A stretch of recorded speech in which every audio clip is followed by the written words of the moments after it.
कैसे ये नौबत आई कि जहर खा के उन्हें आत्महत्या करना पड़ा? क्या हुआ क्या सर था? मेरे पिताजी हर जगह जा जाके नहीं गुहार लगा रहे थे कि मेरा बेटा निर्दोष है, मेरा बेटा निर्दोष है। लेकिन मेरे पिताजी का कोई नहीं सुनता था। और जो विपक्ष की पार्टी थी वो 20 लाख रुपए मांग रही थी कि मेरे को 20 लाख तो मैं पूरा कर लूंगा। अब हम गरीब आदमी है साहब, कहाँ 20 लाख रुपए हमारे पास होगा। मतलब ग्राम प्रधान के लोग कह रहे थे कि 20 लाख रुपया दे दो तो समझौता हो जाएगा। हाँ समझौता हो जाएगा सर, सुलहनामा लगा है। मेरे पिताजी बोले कि मेरा बेटा निर्दोष है, हम एक रुपए नहीं दे पाएंगे। तो बोले कि फिर तू जा पड़ेगा जेल जीवन के लिए। आपके ऊपर भी एफआईआर दर्ज है? हाँ सर, मेरे ऊपर भी एफआईआर दर्ज है। परिवार में किस पर एफआईआर दर्ज करा दी है? मेरे भाई से हम बोले थे, डीएम साहब बोले थे कि आपके बेटे को आग संस्कार करने के लिए एक प्रशासन द्वारा हम छोड़ेंगे। तो फिर सर जब पोस्टमार्टम हो गया तो फिर नहीं छोड़े, बोले अब हम नहीं कुछ कर पाएंगे। तो हम बोले आप तो बोले थे, तो बोले हम कुछ नहीं कर पाएंगे, इसलिए सर चक्का जाम किए थे। उसके वजह से फिर सबको लाठ मार मार के, लाठी मार मार के, मेरे भाई को मुझे भी, तो मेरे काका तेनी वाइफ को पकड़ ले गए, मेरे छोटे वाले भाई को मारे। खाली मैं ही एक ऐसा इंसान हूं जो बचा था, कंधा देने वाला साहब कोई नहीं था। मतलब आपके पिता की जहर खा के आत्महत्या के बाद आपके परिवार को पुलिस ने लाठियां मारी हैं? पुलिस ने, हाँ, मेरे भाई को, मेरे काका तेनी वाइफ को, मेरे चाचा का, मेरे दादा का, मेरे फूफा को, जितने रिश्तेदार सब मेरे को मारे। कोई रिश्तेदार एक भी आदमी साहब नहीं थे। आप बता रहे हैं कि आपकी पत्नी को भी बुलाया गया? हाँ, मेरे पत्नी को चौकी में बैठा के रखे थे। तो मैं यहाँ पे आया, मैं बोला साहब मेरे मत्ती उठने वाला कोई उठाने वाला नहीं है। बताओ, मेरे वाइफ को, मेरे भाई को बैठाया हो तो बताओ, मैं ही अकेला आदमी हूँ, कैसे क्या करूँगा साहब। मतलब कंधा देने वाला उस समय कोई नहीं था? कंधा देने वाला कोई नहीं था साहब। मतलब आपके मामले में कोई जांच नहीं बैठी कि जांच करके देख ले आरोप सही है नहीं कि गलत है? कुछ नहीं हुआ ऐसा? नहीं सर, कोई जांच नहीं। मैं तो जांच मांग रहा हूँ कि जांच हो साहब। कोई ना जांच हुआ ना कुछ हुआ साहब। ऑटोमेटिक साहब अपने माँ से तुरंत एफआईआर, तुरंत साहब जेल। क्या बताएं साहब। कोई बड़ा अधिकारी आपके घर पहुंचा अभी तक प्रशासन से? कोई नहीं साहब, नहीं कोई नहीं पहुंचा साहब। कोई नेता मंत्री पहुंचा आपके पास? नहीं, अभी कोई नहीं पहुंचा साहब। मतलब अभी आपको इंसाफ नहीं मिला है, अभी सब बातें हैं सारी? हाँ, खाली सारे बातें साहब, कोई इन्फॉर्मेशन। और साहब मैं भी कातनी पितोर डाल के छिड़क के मर जाऊंगा, मुझे इंसाफ नहीं मिलेगा। मैं क्या करूंगा, मेरे पिताजी चले गए, कौन इंसाफ देने वाला साहब। कुछ नहीं हो, कोई साहब कोई नहीं सुनता है हमारा। आप ऐसी बातें क्यों कह रहे हैं कि आप भी जान दे देंगे? क्या करेंगे साहब, कहीं इंसाफ नहीं मिलेगा तो बताओ क्या करेंगे। खाली साहब इंसाफ आपकी यही तो जांच करने का विषय है कि कौन लगा है इसके पीछे, किसका हाथ है साहब। और प्रधान का भी पता नहीं चला जिसके खिलाफ एफआईआर अब दर्ज हुई है? वो प्रधान गायब है? नहीं साहब, 25,000 का इनाम नहीं रखा गया। साहब, नहीं साहब कुछ नहीं पता चला साहब। साहब किसी बड़े आदमी के हाथ होगा तभी तो नहीं पता चला साहब, नहीं तो पता तो चल ही जाता।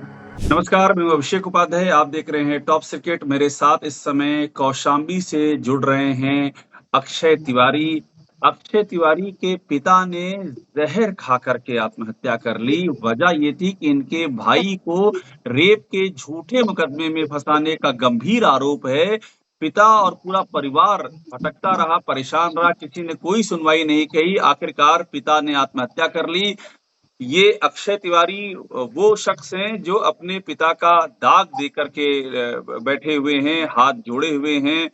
घर बहुत ही ज़्यादा परेशान है और इनकी आवाज़ इस समय पूरे यूपी में गूंज रही है। अक्षय जी, मुझे पूरी कहानी बताइए, क्या हुआ था? ऐसी क्या नौबत आ गई कि पिताजी को ज़हर खाना पड़ गया? सर ऐसी नौबत आ गई कि मेरे पिता, जो मेरे काका थे भाई को फंसाया गया है, प्रधान के द्वारा सर फंसाया गया है। तो जो गरीब आदमी है जो रेप केस लगवाया है, वो एक कॉलोनी देने को उसको बोला था कि मैं एक कॉलोनी दूंगा, इनके भाई को फंसाइए। सर मेरे भाई को इसलिए फंसा दिए। तो पुलिस ने बिना किसी जाँच पड़ताल के, बिना किसी गवाही के सीधा ऐसे मुकदमा दर्ज कर दिया आपके पूरे परिवार के खिलाफ? सर नहीं, पहले पुलिस बैठा लिया एक दिन, बिना एफआईआर किए, बिना वो पहले चौकी में बैठा लिए। करते हैं और फिर तीसरे दिन उसको जेल भेजते हैं। 3 दिन पहले बैठा लिया था। आपके पिता के साथ बताइए कैसे ये नौबत आई कि ज़हर खा के उन्हें आत्महत्या करना पड़ा? क्या हुआ क्या सर था? मेरे पिताजी हर जगह जा के नहीं गुहार लगा रहे थे कि मेरा बेटा निर्दोष है, मेरा बेटा निर्दोष है। लेकिन मेरे पिताजी का कोई नहीं सुनता था। और जो पीपच की पालती थी वो 20 लाख रुपए मांग रही थी कि मेरे को 20 लाख दो, मैं हफ्ता कर लूंगा। अब हम गरीब आदमी है साहब, कहाँ 20 लाख रुपए हमारे पास होगा।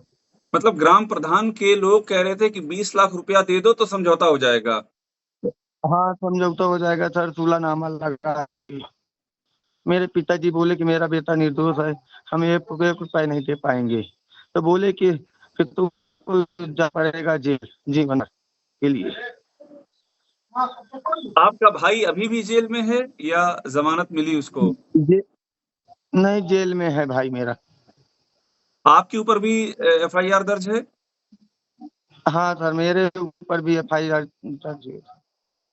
परिवार में किस पर एफआईआर दर्ज करा दी है? चक्का जाम हुआ था, तब न्याय मांग रहे थे तो मेरे भाई से हम बोले थे, डीएम साहब बोले थे कि आपके बेटे को आग संस्कार करने के लिए एक प्रशासन द्वारा हम छोड़ेंगे। तो फिर सर जब पोस्टमार्टम हो गया तो फिर नहीं छोड़े, बोले अब हम नहीं कुछ कर पाएंगे। तो हम बोले आप तो बोले थे, तो बोले हम कुछ नहीं कर पाएंगे, इसलिए सर चक्का जाम किए थे। उसके वजह से फिर सबको लात मार मार के, लाठी मार मार के, मेरे भाई को मुझे भी, तो मेरे काका तिनी वाइफ को पकड़ ले गए, मेरे छोटे वाले भाई को मारे। खाली मैं ही एक ऐसा इंसान हूँ जो बचा था, कंधा देने वाला साहब कोई नहीं था। मतलब आपके पिता की ज़हर खा के आत्महत्या के बाद आपके परिवार को पुलिस ने लाठियाँ मारी हैं? पुलिस ने हाँ मेरे भाई को, मेरे काका तिनी वाइफ को, मेरे चाचा का, मेरे दादा का, मेरे फूफा को, जितने रिश्तेदार है सब मेरे को मारे। कोई रिश्तेदार एक भी आदमी साहब नहीं थे। आप बता रहे हैं कि आपकी पत्नी को भी बुलाया गया? हाँ मेरे पत्नी को चौकी में बैठा के रखे थे, तो मैं यहाँ पे आया, मैं बोला साहब मेरे मत्ती उठने वाला कोई उठाने वाला नहीं है। बताओ मेरे वाइफ को, मेरे भाई को बैठाया हो, तो बताओ मैं ही अकेला आदमी हूँ, कैसे क्या करूँगा साहब। मतलब कंधा देने वाला उस समय कोई नहीं था? कंधा देने वाला कोई नहीं था साहब। इतना आपके मामले को लेकर के इतना शोर-शराबा हुआ है, अखबारों में छप रहा है, तमाम लोग बयान दे रहे हैं। कुछ हुआ अभी तक? कुछ का एक्शन हुआ? कुछ कुछ नहीं साहब, कुछ नहीं एक्शन हुआ, कुछ नहीं एक्शन हुआ सब साहब। इसमें क्या कहते हैं, इस दरोगा साहब को और क्या कहते हैं इंस्पेक्टर साहब को वो कर दिए हैं, बर्खास्त कर दिए हैं किसी को, और कुछ नहीं। इससे क्या हुआ साहब, बड़े बर्खास्त साहब नहीं है वो। सस्पेंड किया है, बर्खास्त नहीं किया, हाँ सस्पेंड किया और एक लाइन हाज़िर हाँ किया है। हाँ, एक लाइन हाजिर किया सर। अब इनका क्या हुआ, वो तो फिर आ जाएंगे सर, मेरा हमको न्याय क्या मिला। मेरे भाई जेल में, मेरे पिताजी चले गए, अब इससे बढ़ के क्या है साहब। मतलब आपके मामले में कोई जाँच नहीं बैठी कि जाँच करके देख ले, आरोप सही है नहीं कि गलत है? कुछ नहीं हुआ ऐसा? नहीं सर, कोई जांच नहीं। मैं तो जांच मांग रहा हूँ कि जांच हो साहब, कोई ना जांच हुआ ना कुछ हुआ साहब। ऑटोमेटिक साहब अपने माँ से तुरंत एफआईआर, तुरंत साहब जेल, क्या बताएं साहब। क्या आप लोगों के ऊपर किसी तरह का दबाव भी डाला जा रहा है? नहीं सर अभी तो कोई दबाव नहीं है। वही जब से नहीं वो पिताजी को दबाव डाले थे, इसका प्रताड़ित कर दिए थे पिताजी को, मजबूरन उनको हत्या करना पड़ा साहब। पिताजी पर दबाव डालना और अपमानित करने वाला काम किसने किया था? वही साहब प्रधान। अभी आपने घर ज़रा एक आखिर में अपने घर के हालात बता दीजिए, घर में कभी कौन है कमाने वाला? घर का आपकी जीविका ये सब कैसे चल रही है अभी? है सर, वही खेती किसानी का धंधा चल रहा है साहब। कोई बड़ा अधिकारी आपके घर पहुँचा अभी तक प्रशासन से? कोई नहीं साहब, नहीं कोई नहीं पहुंचा साहब। कोई नेता मंत्री पहुँचा आपके पास? नहीं अभी कोई नहीं पहुंचे साहब। मतलब अभी आपको इंसाफ नहीं मिला है, अभी सब बातें हैं सारी। हाँ खाली सारे बातें साहब, कोई नहीं सुने। और साहब मैं भी कातनी पितोर डाल के छिड़क के मर जाऊंगा, मुझे इंसाफ नहीं मिलेगा। मैं क्या करूंगा, मेरे पिताजी चले गए, कौन इंसाफ देने वाला साहब, कुछ नहीं कोई साहब कोई नहीं सुनता है हमारा। आप ऐसी बातें क्यों कह रहे हैं कि आप भी जान दे देंगे? क्या क्या करेंगे साहब? कहीं इंसाफ नहीं मिलेगा तो बताओ क्या करेंगे? तो आपका मामला इतना हाइलाइट है, उसके बाद भी कोई पुलिस वाला या प्रशासन का अधिकारी दरवाजे पे नहीं आ रहा आपके? न साहब, कोई ना साहब आ रहा, ना कोई इंसाफ कर रहा, कुछ भी नहीं। खाली साहब इंसाफ अब की यही तो जाँच करने का विषय है कि कौन लगा है इसके पीछे, किसका हाथ है साहब? और प्रधान का भी पता नहीं चला जिसके खिलाफ एफआईआर अब दर्ज हुई है, वो प्रधान गायब है, नहीं साहब, 25,000 का नहीं। इनाम नहीं रखा साहब, गया। नहीं साहब, कुछ नहीं पता चला साहब। साहब किसी बड़े आदमी के हाथ होगा तभी तो नहीं पता चला साहब, नहीं तो पता तो चल ही जाता। तिवारी जी, आपने हमसे बात की, अपनी बातें कहीं, आपकी बात को हम भी कोशिश करेंगे कि जो सत्ता के कान हैं, वहाँ तक आपकी बात पहुँचे। अपना आप ध्यान रखिएगा, इस मामले को भी आगे आगे भी हम फ़ॉलो करते रहेंगे। धन्यवाद हमसे बात करने के लिए।